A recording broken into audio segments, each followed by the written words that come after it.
My favorite is watching randos on Twitter say how dumb he is. I'm like, bro, first of all, like we were talking earlier about doctors who have like, it's like you're stay in your lane.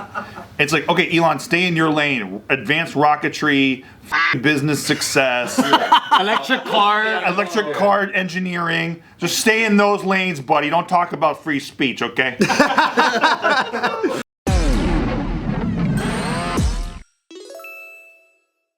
Hey Joe, what did Elon tell Bob Iger to do?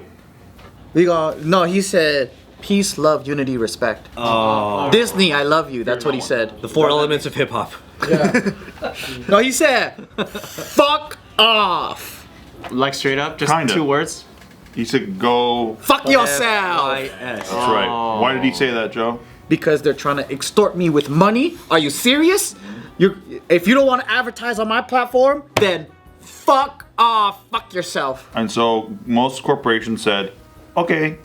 And then they started, I will fuck myself. Yeah. And not only that, we'll fuck each other. Yeah. Is Elon still doubling down? He appears to be still doubling down, yes. So Disney pulled their ad? Yeah. A lot of them pulled, a lot of them, all at once. So not just Disney, but probably everybody that's like... A lot of the corporate interests have pulled ads from X. Damn. But did you hear how Disney Plus dropped like a motherfucker? Yes. So that's the war now. There's a war on now between Elon, who says, let's let planet Earth decide, which is a wild quote.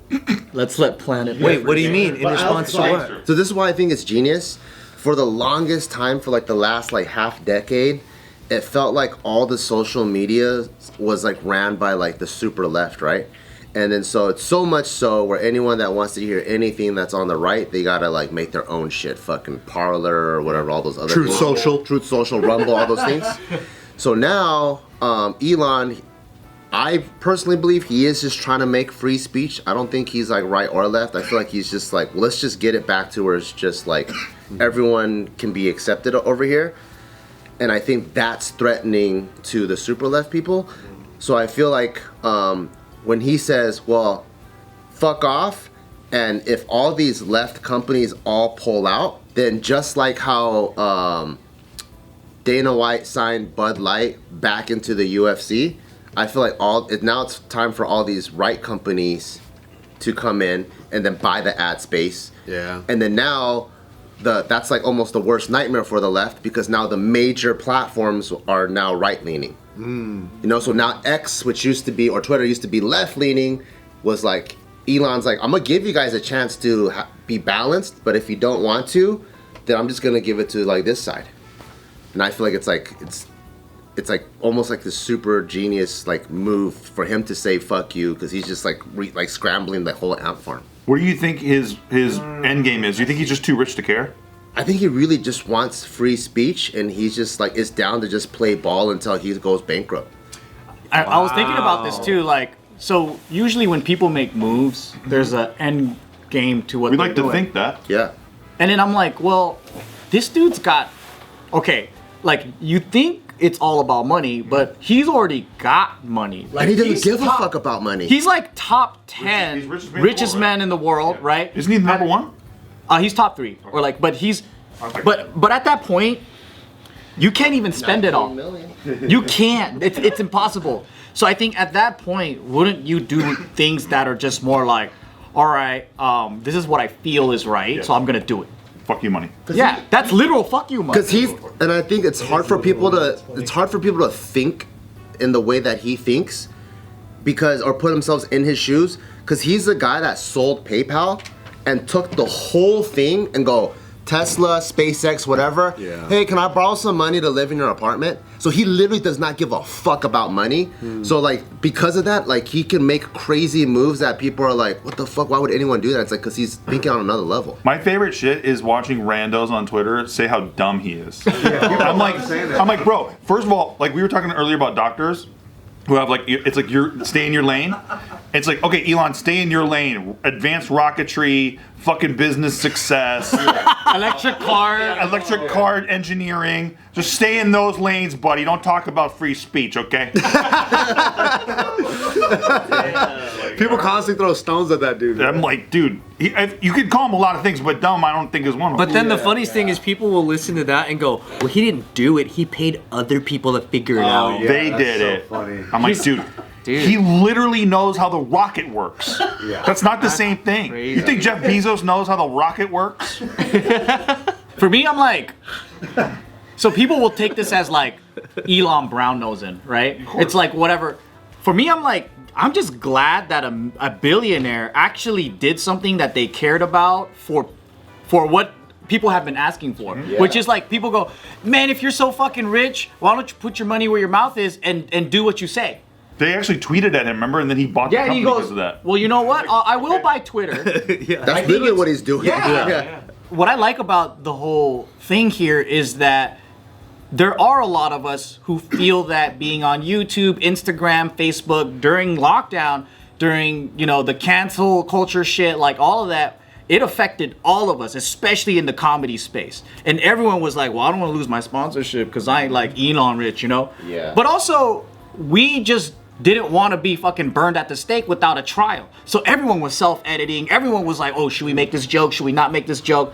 And then what he did with Twitter is he created a space where people can actually talk. And I'm only talking about things that I just want to like explore ideas. I'm not even talking about, hey, let's let the white supremacists come in and be free. Like, I'm not even saying that. You do say that sometimes, though. Yeah, I heard you say it once. Maybe. But I'm not even saying the extreme shit. I'm saying, you know, I just want to play with ideas. Because remember, if you questioned anything about COVID, if you questioned anything about media, if you said anything away from like whatever the Hollywood narrative was, all of a sudden you're some crazy guy or people hate you or whatever. And I'm like, why? Why can't we just like have conversations about ideas?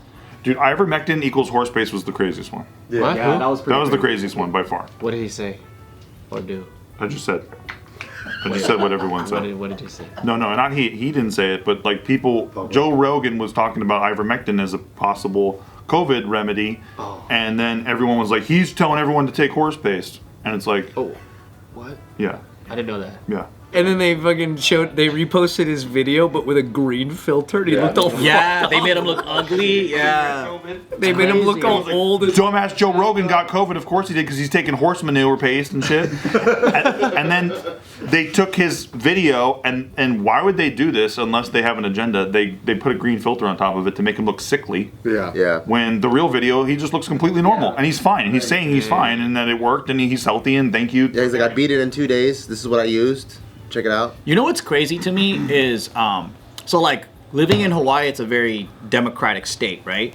But I remember the Democrats were like representative of working class people in manufacturing and unions and things like that. Police, they were police friendly. They were like firemen friendly.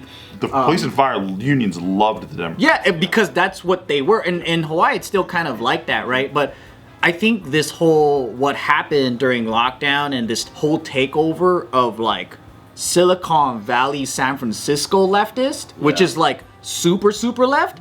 And then they're working alongside media and because it's just California leftism, right? Because if you go talk to a Democrat in like Georgia, they're not the same. Same with like, you know, I'm sure if you go Minnesota and talk to a Democrat, they're not the crazy left San Francisco Authoritarian Democrat. corporatists. Yeah. They're like Silicon Valley and they're talking about like minority rights as if they're not billionaires. You know, I'm like, shut the fuck up, that is dude. kind of funny, actually. Right? And then they're living in these gated communities in all white neighborhoods talking about we need to like do these things for black folks, and it's like you don't even live amongst black folk. What are you talking about? And remember when Ron DeSantis sent those migrants to where the fuck was it? Martha's Vineyard. Yeah. The liberals like put them all on a bus and then like held up like peace and love signs as they're leaving. Yeah. That was the best shit. And they went, we simply do not have the resources to take them. Obviously. But what's crazy to me is that a lot of Democrats are actually leaving the Democratic Party because it's getting so crazy, right? Like there's RFK, you know, he's been a Democrat forever and now he's running as independent. There's Tulsi Gabbard, she left. Andrew Yang, he created his own forward party, and I think the idea of what is left is gone so fucking far to the left that everyone's like, what the fuck? I'm not right. But the right's the only place that's kind of allowing this conversation to happen. Well, dude, I mean, and in 2003, when Bush was getting us into Iraq, the Democrats were voting for it. Yeah. And then they were the only people shitting on it afterward. But like while they're clearing all the bills, voting for it. So this is where I get back to my refrain, which is like it's just a big corporatist party, and they just live action role play like they care about certain things. But when it comes to the main topics of like war and sending money to other countries for God knows whatever reason, while letting cities here burn and languish, they're all in together. That's why when I'm always talking about politics here, it's like I have to also preface it by like, I don't actually think that the right or the left is the benevolent party. Right. Like there's within the party, they're owned by the same sponsors. Raytheon, fucking Lockheed Martin, like all of them that are representing those companies, they're working for the same side. Yeah. Whether Big you're Pharma. Yeah. Just look at the policies and which politician votes for let's give more money to Ukraine. Yep. Then you'll know where their allegiances are. And then right now, though, I think what's pretty awesome, and Elon, Joe Rogan, a lot of these guys are a part of this. Even within the Republican side, you see like new candidates like Vivek or whatever, but they're having conversations that we've been wanting to talk about. Not like all the same bullshit that like media has been saying. Is like we need to spread democracy in these poor countries, and we need to come and bomb the fuck out of it so they can be democracies. Yeah. Like, I mean, that's crazy. People Saddam still Hussein believe has that. weapons of mass destruction. Yeah. All that shit. Yeah. But what I like about it now is that you can have a real conversation. They're not lying to your face, and if they try, they get smashed down from people that are actually like, shut the fuck up, dude. We're having a real talk. There's a place to talk about it now. Yes. And I talk about this all the time. I don't care. I'll talk about it again. Scott Ritter in 2000 and the build up to the Iraq War, he was the UN weapons inspector. And he was like, hi, everybody. I'm the head of the UN weapons inspector program. Saddam doesn't have weapons of mass destruction. And they treated him like they put a clown nose on his face, basically. Every time that he went on one of these shows, that 4 people just talk bombing him into oblivion, calling him a crackpot and shit. And it's like he's literally the fucking head of the program. And he's trying to tell everybody they don't have it. And then of course we find out he was dead right, like years later.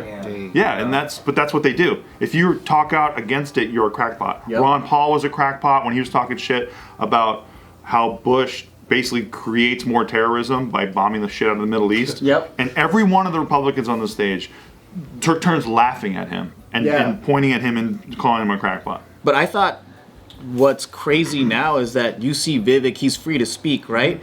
And he'll go to Nikki Haley, call her a fucking straight up war hawk. Yeah. Chris Christie. Like, we've been following this for such a long time that I feel like it's finally like, oh, what a relief. What a relief that there's this is even being opened. Where before people would be like, shh, that's not even something you can talk about. Yeah. And I like all of them. I like Vivek. I like RFK. I like anybody who's going to just give somebody the bird. Yeah. Because that's my attitude about the whole thing. Me too. And like Nancy Pelosi. Nancy Pelosi's got big tits. Big old titties. Yeah.